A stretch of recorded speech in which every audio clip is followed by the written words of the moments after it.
Hi everyone, Steve Sirico. Welcome back to Dance Teacher Web, and we have a little advanced how-to turn sequence for you. And I love these little turn sequences. You can use them in center floor work or in your choreography, however you see fit. I have Jenna here to assist me once again. She does a beautiful job. So Jenna, let's just do the turn one time and then we're going to break it down. We'll do it one time facing the camera, one time away from the camera. Then let's talk about it and break it down. So Jenna, stepping out onto that left foot, we're going to have turn 1, 2, 3, 4, 5, 6, 7, 8, 1, 2, and up you get. Beautiful. Now let's do it one time facing away from the camera.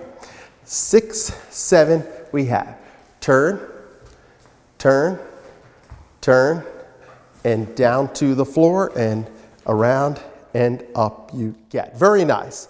All right, so let's talk about all of that beautiful turning. So the first one is an extended leg pirouette. And the tip I always like to give my students is, pretend you're holding a penny in between your thighs, right? Your inner thighs.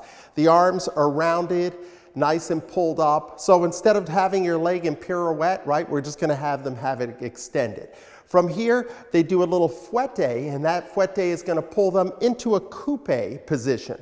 Now, you can have the arms here, you can have the arms here, you can have the arms pushing up like that. You can experiment and do a couple little different things with the arms, but for now, Jenna just had it here.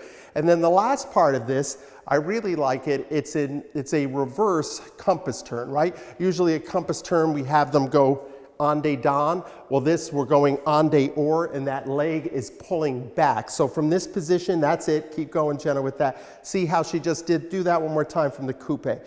So we want our students to do that. And then from here, that arm is going to just follow through, and she's going to go right down to the floor. And making sure, right, we want to make sure that they don't hit that right knee at all. So they're really putting the weight on the instep. And then from here, the weight goes on to that right hand. That left leg is going to circle around and up we get. Yeah, so Jenna, do that one more time, just facing your back to the camera as we're talking about it. So we have the turn here, and then the fouette into that coupe, and then from here around into that reverse or en de or compass, and then push it through, and then we step up from here.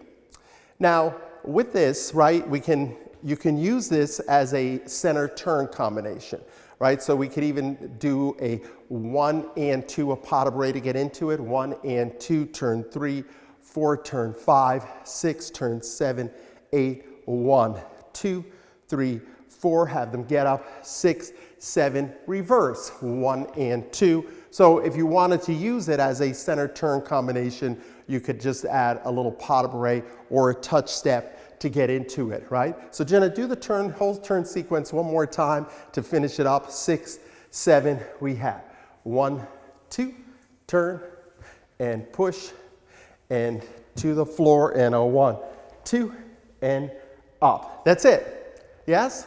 So a really nice little turn combination sequence that again uses a little bit of different turns, a little extended leg pirouette, a little fouette, but getting into that coupe position, and a little reverse or outside compass turn. All right, beautifully done, Jenna. Thank you, and thank you.